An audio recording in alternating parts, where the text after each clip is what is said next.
What is vital to get a good marks in the speaking? What we have seen in the writing module, what did I say? That in the, like, for any to score a good band, to get a good band score in any of the modules, what is vital is to understand the parameters of evaluation. What are the parameters on which we are evaluating? In the speaking module also, it's the same as the writing module, we have 4 parameters on which we are assessed. Okay, so parameters of evaluation.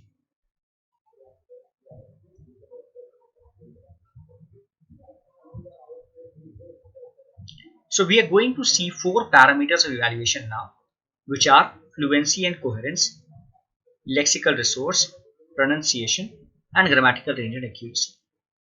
For each of these parameters, you get a band score between 1 to 9 bands.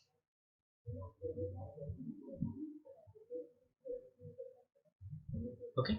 Now sum the band up, sum of the band scores of each and every module. That is the band score of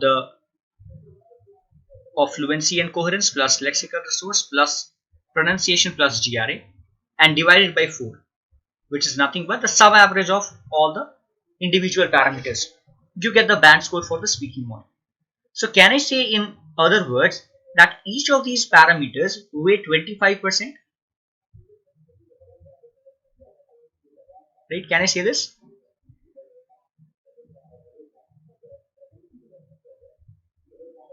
Now let's discuss the first parameter, which is fluency and coherence.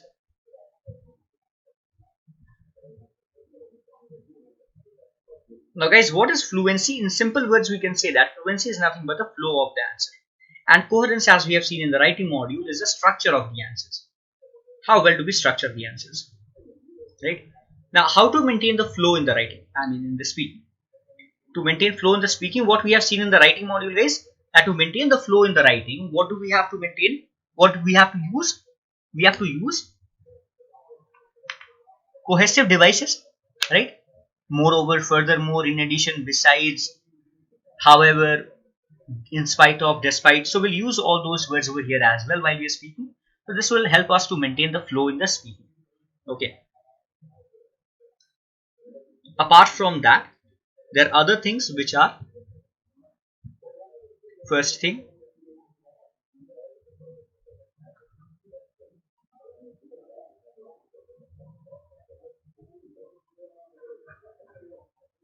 use of fillers. So we should not use fillers.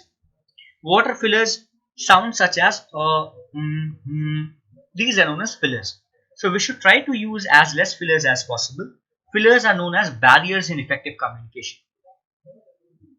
So use as less as barriers as possible. Okay. So fillers as possible. Next, repetition.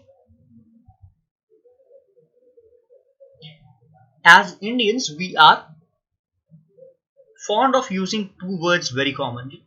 First is like. When we talk with people, the most common word that they usually use, even when it is not required in a statement, they use like and you know. So these 2 are, you'll be marked down under repetition. When you repeat anything more number of times, or when it is not required, or even if it is required, you are repeating it. You have repeated the same word many number of times, you might be marked down under repetition. Okay. Next is hesitation. You should not hesitate while you are speaking. Okay. So why do we hesitate while we speak? Maybe that we have poor command over speaking. Okay, because of poor command, we have not practiced well, or the ideas don't strike the mind spontaneously. The examiner asks you something, you are well aware of the topic, but you are not able to frame your ideas into words. Right.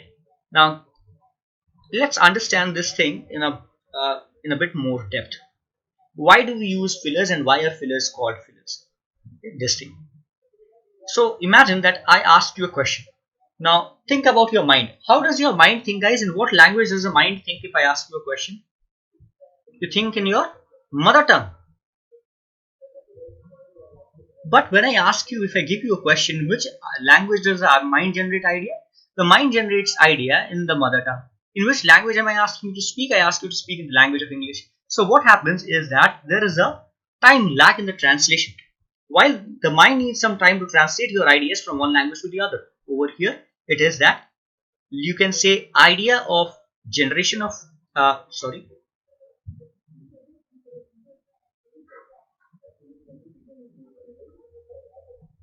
language of generation of ideas. Okay, so this is your language of generation of ideas, which is mother tongue. Okay, and you are speaking in a different language, which is English, which is your language of delivery. So since the language of delivery is different than the language of generation of ideas, there will definitely be some time lag in the translation. Your mind needs some time to translate the ideas from the mother tongue to the language of English, right? During this time, we subconsciously start using fillers. These fillers are used while our time needs some time. Our mind needs some time to translate the ideas from the language of generation of ideas to the language of delivery of ideas. We subconsciously tend to speak, to use fillers. Okay, these sounds such as and those. So the most effective way of getting rid of fillers is to take small pauses. When you take small pauses, what happens? You give your mind time to think.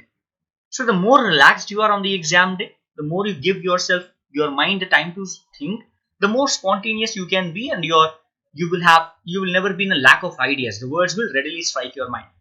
Also, it is a process. Now, it is not an activity that will happen on a day. Okay. Now, think about a person who generates the ideas in the same language as the person is asked to deliver in. Will this candidate take any time to translate the ideas from one language to the other? So your task is that from now onwards, you should try to talk to someone. If there is someone around you whom you can talk to in English, then you can talk to that person in English. Otherwise, you have to accustom your mind, or you have to habituate, or you have to train your mind to start speaking or start thinking in the language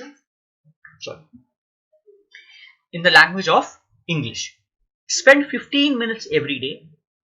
If you are not able to find someone to talk in English, talk to yourself in English. Okay, you will find there will be a necessity, like what is this called in English, what is this called in English. You will have to learn many new words to express yourself. You will find that there are many words that you will have to learn in the language of English to express your ideas, okay, while you're talking to someone in English. So start talking and you will find that there are many more words that you need to learn. Out of necessity, you will start learning, and in the process your mind will also get trained in thinking in the same language. Okay, that will make you more fluent, and there will be no fillers in your speaking. Okay, now sometimes the next thing is speaking at an unnatural speed.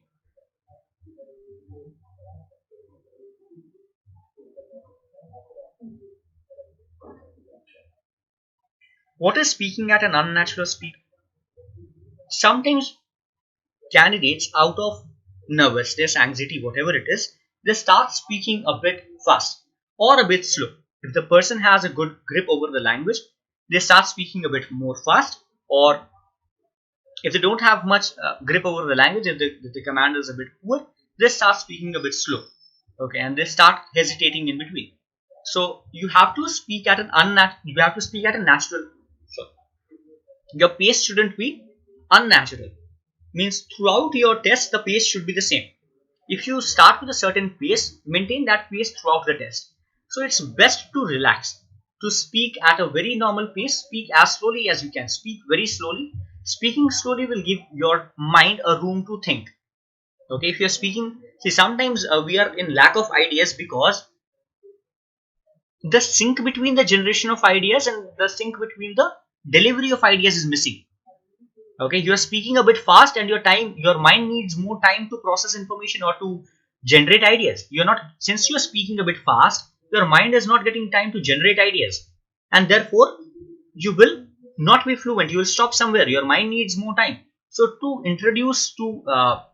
bring your mind and mouth in sync with each other, you should speak a bit in a bit more relaxed way. Or even if you are speaking fast, if you have practiced a lot, you can speak fast also, but you should maintain the same rate of speech throughout the test. It shouldn't be sometimes you're speaking too fast and sometimes too slow. That shouldn't happen. throughout the test you should maintain the same rate of speech, right? So these are the 4 things that they consider under fluency. Okay, now to understand coherence, let's understand it with the help of an example. So once in my class I asked a student this question, which is, which mode of transport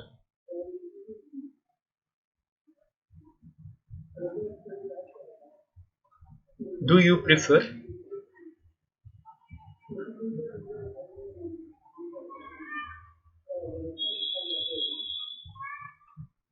to come to the institute?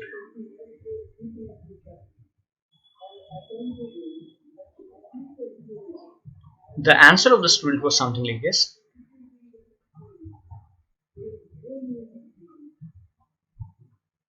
walking is good for health.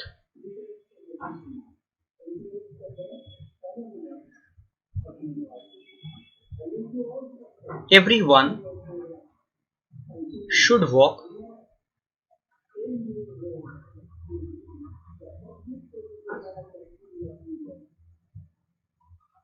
for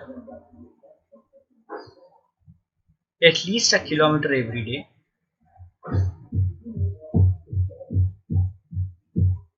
in order or to keep themselves in good health.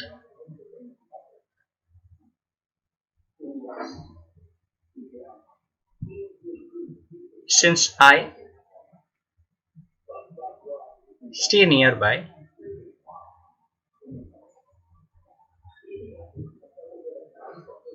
I come to the institute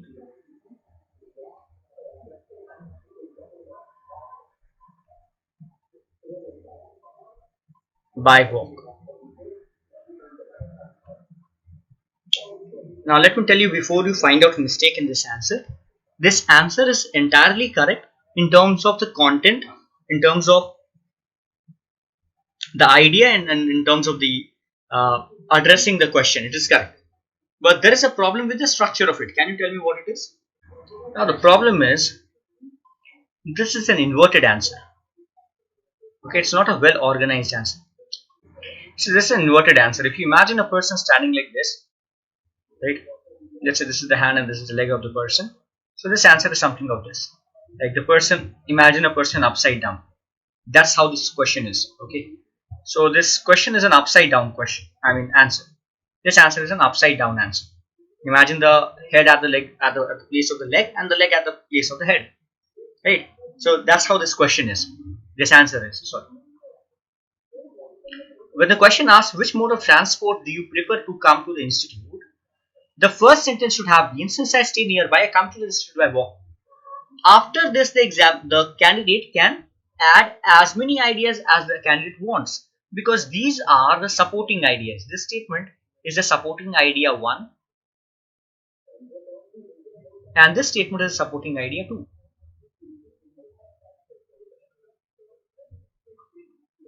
Right? So this is the main idea. So the structure should have been, first should come the main idea, followed by as many supporting ideas as you want. But here the supporting ideas come first, and after that comes your main idea. Now if I erase this question, for a moment assume that the question is not there. Okay, this question is not there. Okay. Now read the first statement of the answer. The answer says, walking is good for health. So reading the first line, what do we understand? If I tell you that from this answer, try to predict what the question would have been. What will you predict? So definitely the question would have been the health benefits of walking. Is it, guys? That's what you will understand if I wouldn't have given you the question. Right? Therefore, this should be the structure of your answer. The structure of the answer, this is called organization. So all your answers should start with the main idea. You can add as many supporting ideas as you want after you have given your main idea. Okay. There is another approach of organizing your ideas, which is known as the prep method.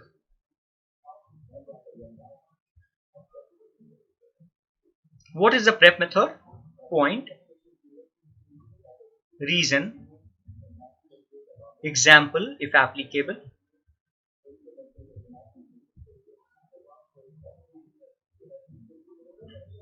and again the point. Okay, or you can say restatement of the point.